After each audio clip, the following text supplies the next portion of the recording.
오늘은 우리가 두기고라는 이 사람 이름이죠. 두기고. 우리 다 알고 있죠.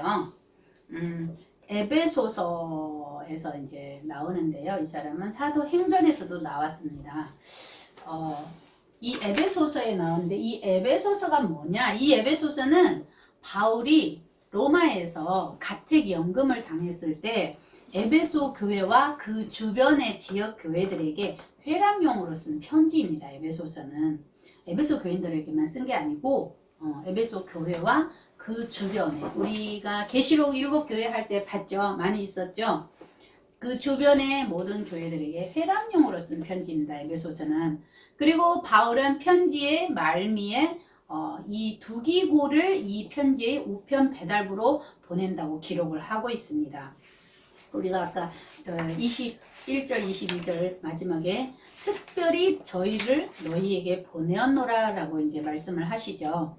두기고는 원래 아시아 출신입니다. 그리고 바울이 고린도에서 예루살렘으로 갈 때 동행도 했었고 또 골로새서, 에베소서, 디모데전서 등 이 편지를 전달하는 역할도 했었습니다. 우선 이 두기고를 보내는 이유는 사도 바울이 이 로마에서 가택연금의 사정을 알리고 또 이 가택연금 상태에서 바울이 무엇을 하고 있는지도 알리고 또 자신을 위해서 기도를 부탁하기 위해서 보낸다고 이 이유를 6장 21절에 제일 먼저 말을 하고 있습니다.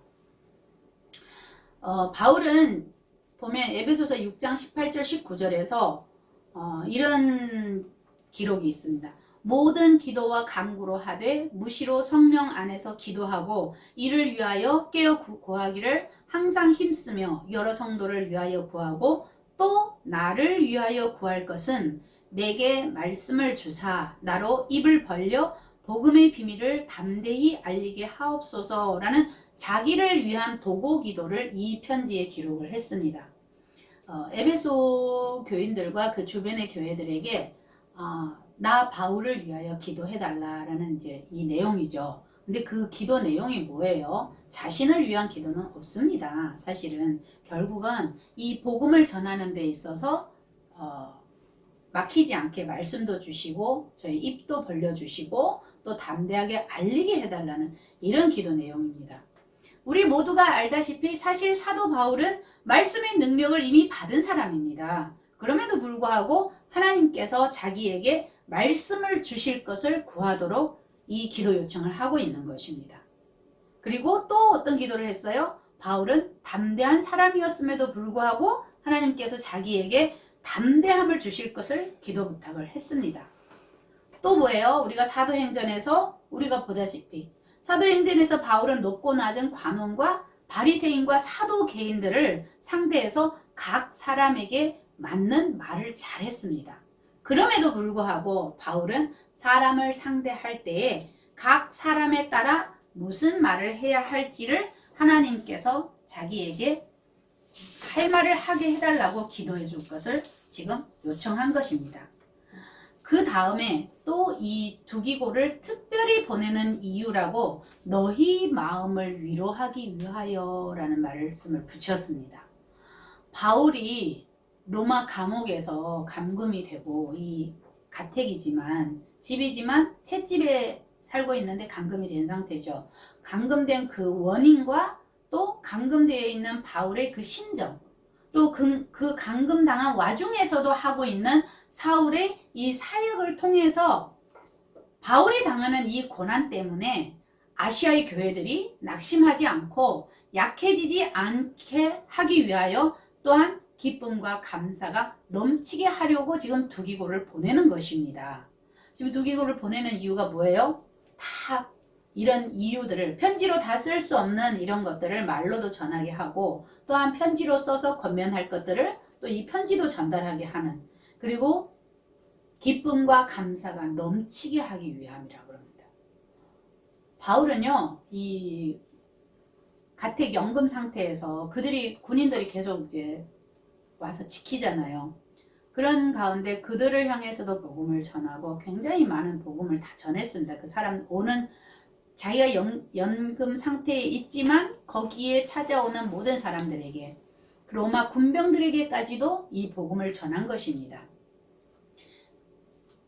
그래서 이 감금 상태에서 바울이 무엇을 하고 있었는지를 두기고를 통해서 이 에베소 교회와 그 주변 교회들에게 알리는 것입니다.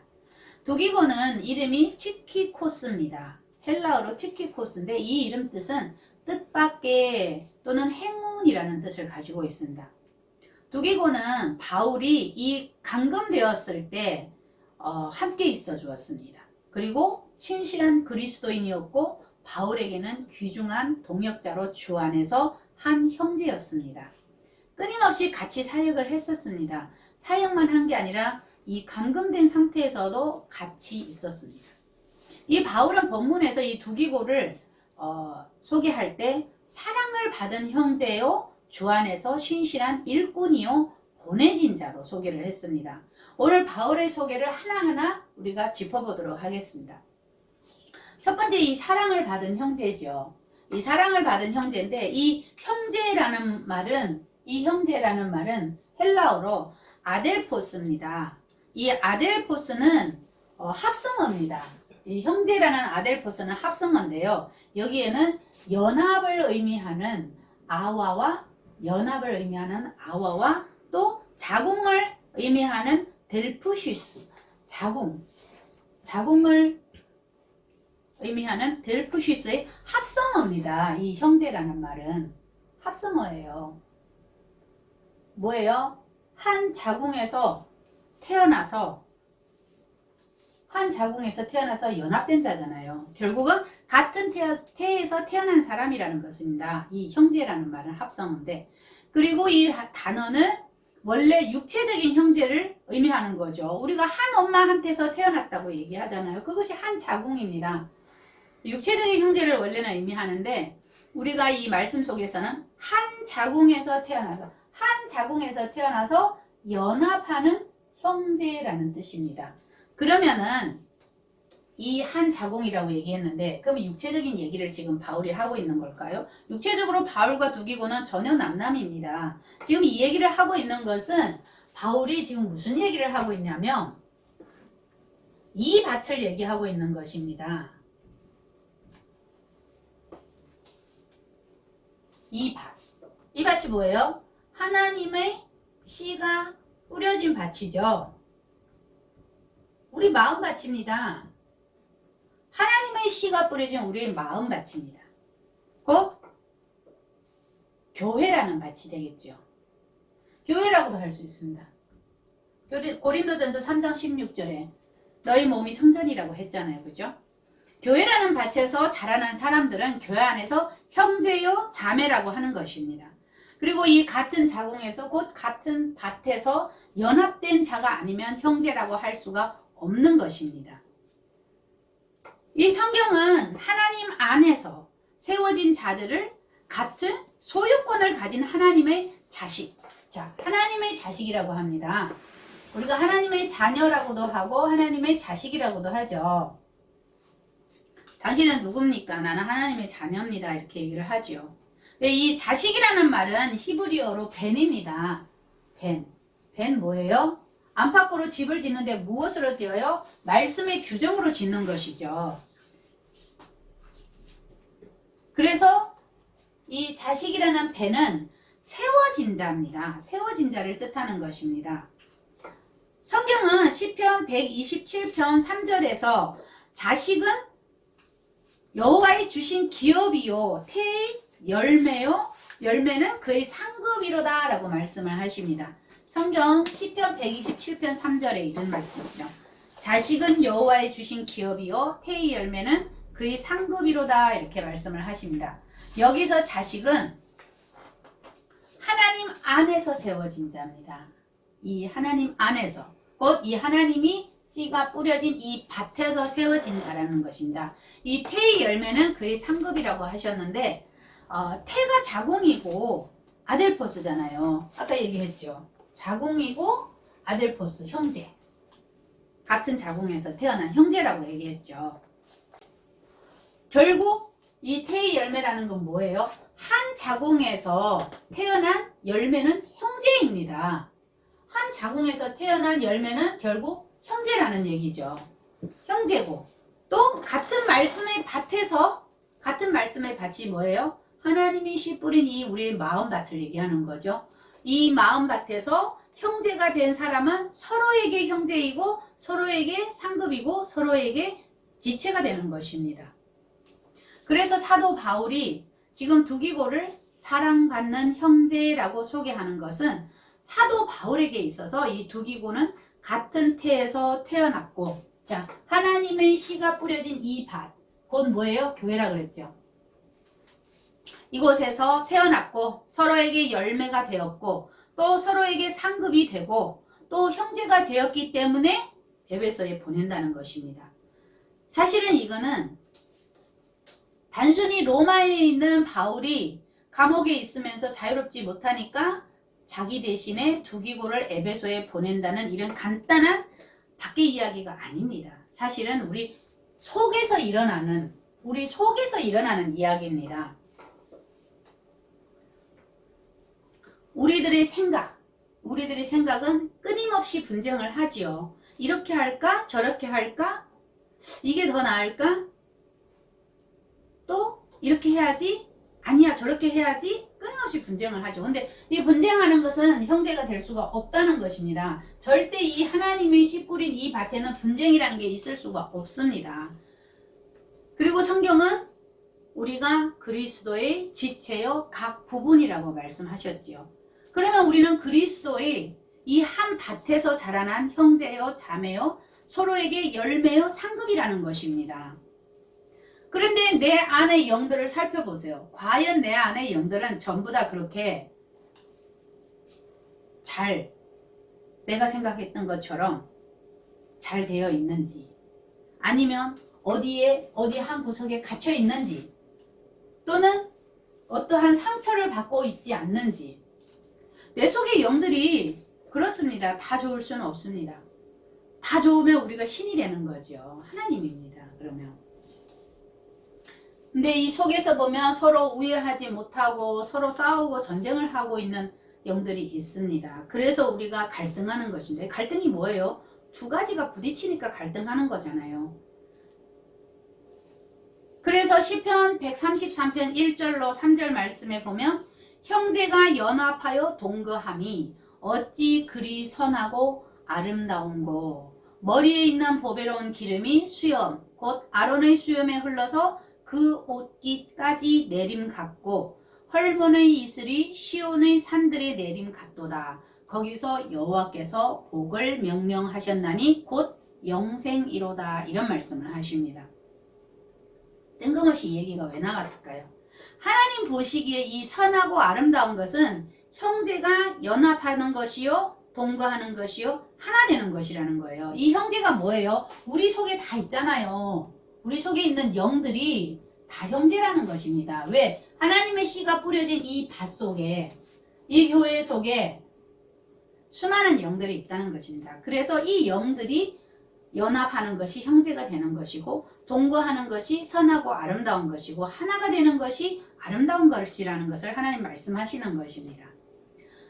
우리 성도들이 물론 모이는 것도 형제입니다. 그렇지만 내 안에 이 영들이 연합해서 동거하는 것, 내 안의 영들이 연합해서 하나 되는 것도 형제입니다.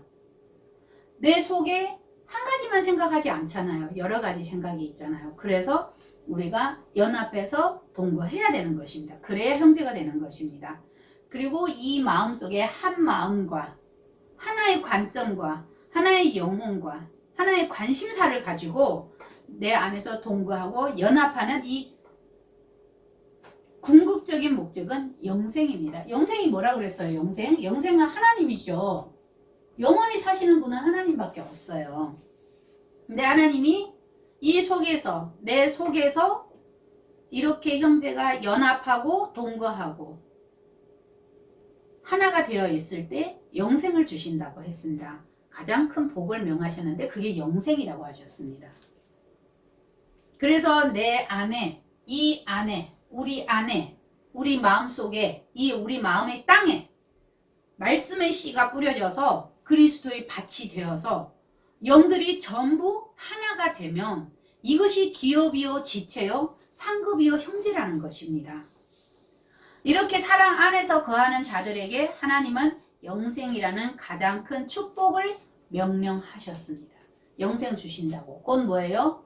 예수 그리스도가 여기 안에 영원히 내주하신다는 얘기죠.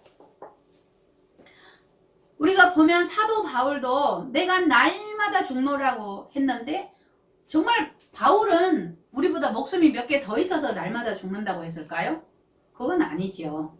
그러면 도대체 바울이 무엇이 죽는다는 거예요?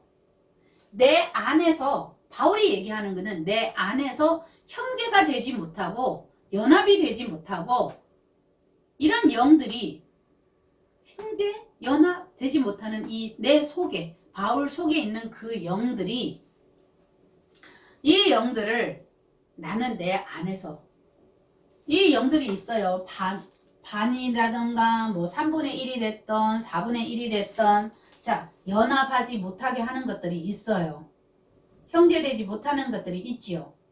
그런데 그 나머지는 어떻게 해요? 하나님을 향해서 나는 하나님의 표대를 향해서 날마다 달려가지요. 그런데 이 연합되지 못하고 형제되지 못한 것들은 어떻게 해요? 자꾸 방해를 하잖아요. 그래서 이 사도 바울이 말하는 내가 날마다 죽노라는 이 말씀은 이 반대로 달려가고자 하는 이런 세력들, 이런 생각들, 이런 이방인을 품고 있는 이런 영들을 나는 날마다 죽이는 작업을 한다라고 이 바울이 한 말이 내가 날마다 죽는다라고 표현한 것입니다. 두기고는 사도 바울과 같은 마인드를 가진 형제입니다. 바울과 같은 자궁에서, 자, 말씀의 밭이죠. 하나님의 씨 뿌린 이 말씀의 밭, 곧 자궁이라고 했죠. 이 같은 자궁에서 같은 말씀을 받아서 상급을 받고 열매를 맺은 형제를 보내는 것입니다. 파송된 그곳에 에베소 교회, 아시아의 교회에도 열매를 맺을 것이기 때문에 두기고의 이름 뜻처럼 파송된 사람들에게 뜻밖의 행운이 있을 것을 바울은 바라본 것입니다. 그래서 두기고를 사랑을 받는 형제라고 소개를 했습니다. 그리고 두 번째, 주 안에서 신실한 일꾼이라고 했습니다. 주 안에서 신실한 일꾼입니다. 그냥 일꾼이 아니고 신실한 일꾼인데 어디에서? 주 안에서 일꾼입니다. 이 진실하다는 것은요, 거짓이 없고 신실하다는 의미지요.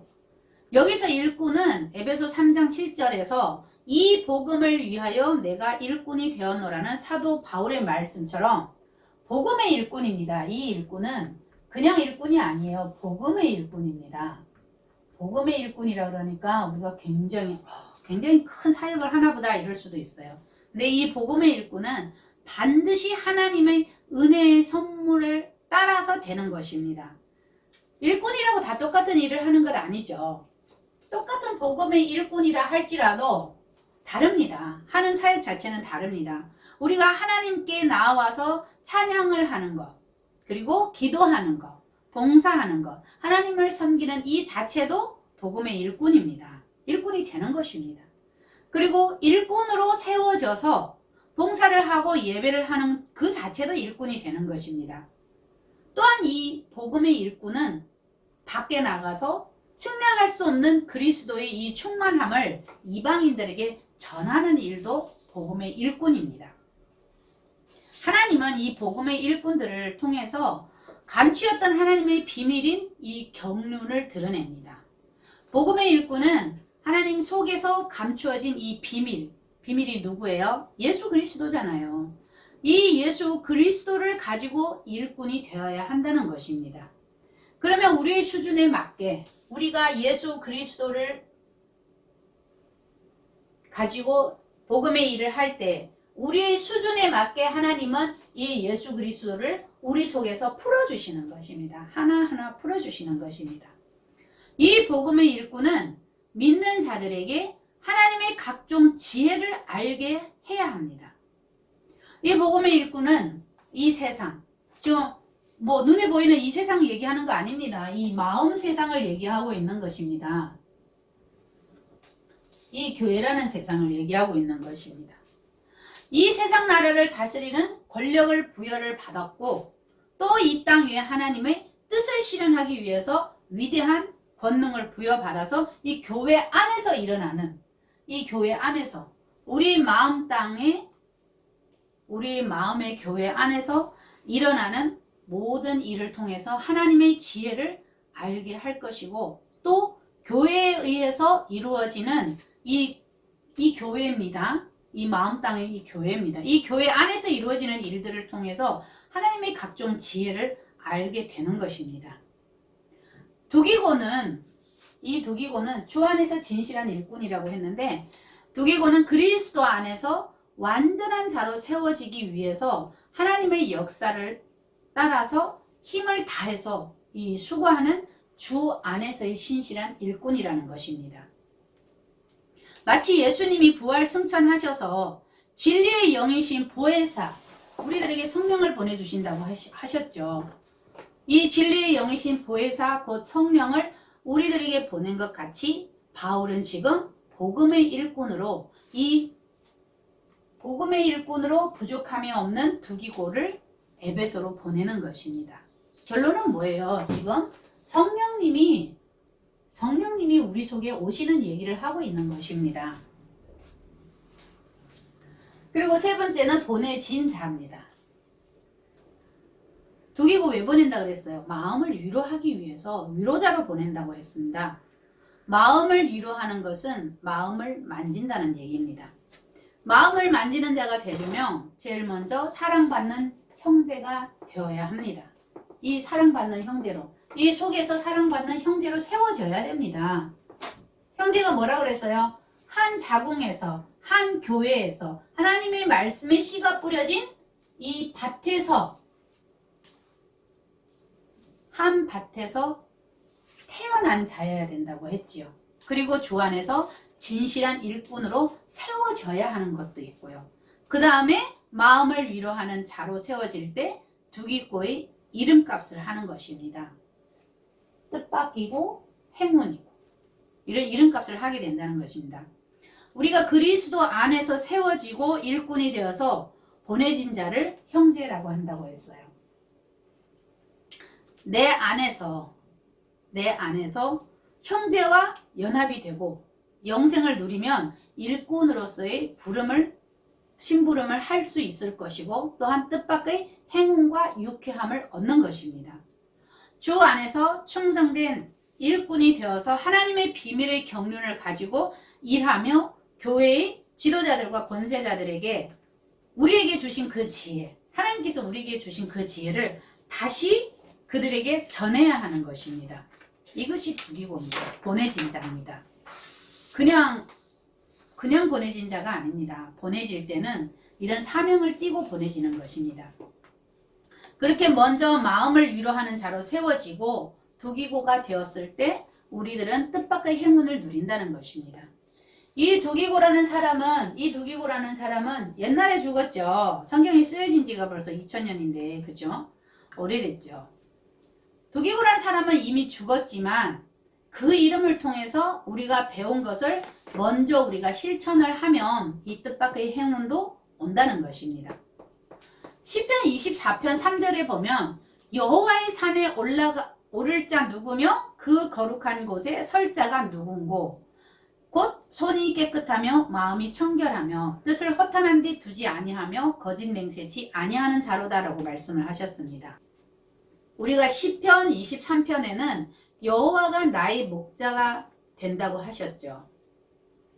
그러면 시편 23편 다음에 24편이 나왔으니까 여호와가 나의 목자가 되었으면 우리가 여호와의 산에 올라가야 되는데 그 거룩한 곳에 설 수 있는 사람, 곧 이 행운을 누릴 수 있는 사람이 누구냐면 손이 깨끗하며 마음이 청결하며 뜻을 허탄한 데 두지 아니하며 거짓 맹세하지 아니하는 자라는 것입니다.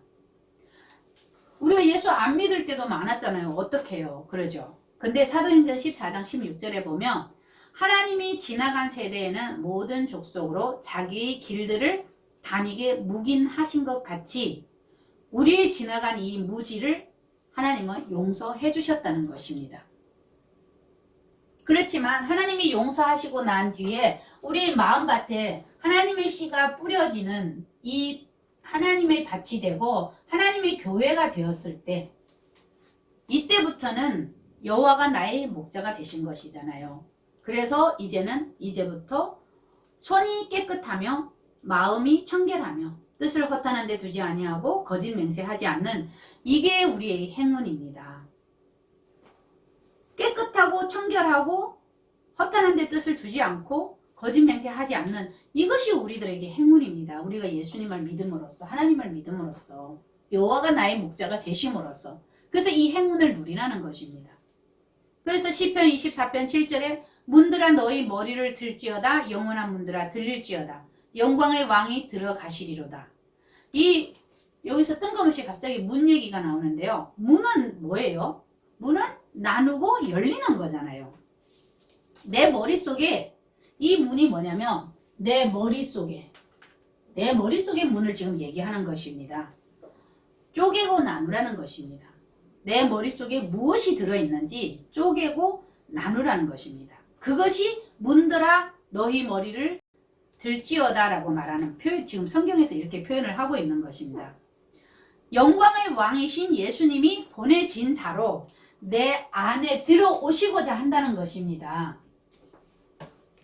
영광의 왕이신 예수님이 보내진 자로 내 안에 들어오려면 내 머리의 문이 자꾸 쪼개지고 열리고 그래야 들어오실 수 있죠. 그게 뭐예요? 나의 생각을 쪼개라는 것입니다. 쪼개다 보면 내 속에 이방인들이 이렇게 많았다는 것을 발견하게 됩니다. 그러면 발견하고 알게 되면 그때 죽이면 됩니다. 죽인다고 뭐 사람 죽이는 거 아닙니다. 내 속에 있는 영들. 하나님 말씀에 부합하지 않는 영들, 연합하지 못하게 하는 영들, 형제되지 못하게 하는 영들을 죽이면 됩니다. 사도 바울처럼. 그래서 우리는 하나님을 잘 믿고 그리스도의 형상을 닮아가는 그것이 우리의 목적인데 근데 그것이 잘 안 됩니다. 굉장히 어렵습니다. 그 이유는 내 속에, 우리들 이 속에 고대로부터 내려오는 이 깊은 태움이라는 흑암의 문이 닫혀있기 때문입니다. 우리 창세기 1장에 뭐라 그랬어요? 흑암과 호세크, 흑암과 이 우리들의 마음밭에 무엇이 있다 그랬어요? 창세기 1장 2절에 나와 있죠. 같이 보겠습니다. 형태도 없고 비어있고 어둠은 기쁨의 표현 위에 있고 하나님의 영들은 그 표면 위에서 움직인다 그랬어요.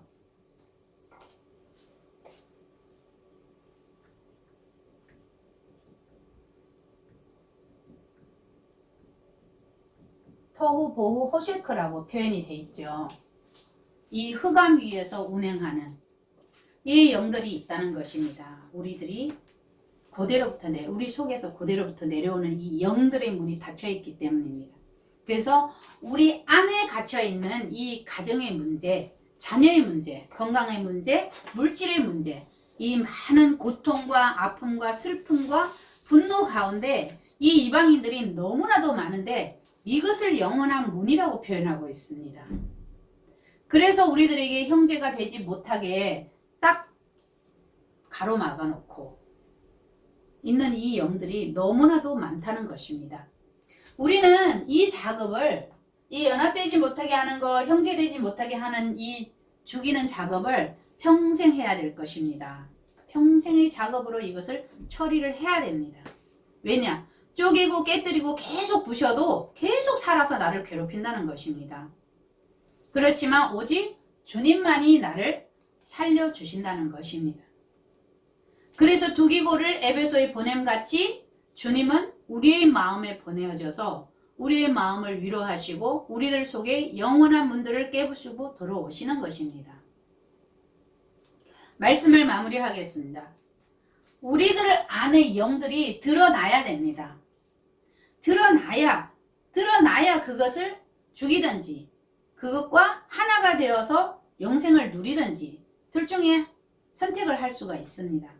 그래서 하나님이 주시는 이 영생은 결론은 연합하는 것, 형제가 연합하는 것이고 형제가 동거하는 것이고 선하고 아름다운 것이라는 것을 보여주는 것입니다. 우리 모두가 사랑을 받은 형제로 주 안에서 진 신실한 일꾼으로 또 보내진 자로 두기고가 되어야 됩니다. 그래야 우리가 영생이라는 행운의 삶을 살 수가 있습니다. 우리 모두 지금 이 말씀을 듣고 있는 모든 사람들이 사랑을 받은 형제로 주 안에서 진실한 일꾼으로 또한 보내진 자로 두기고가 되어서 영생이라는 행운을 누리는 삶을 사시기를 우리 주 예수 그리스도 이름으로 간절히 축원합니다. 아멘.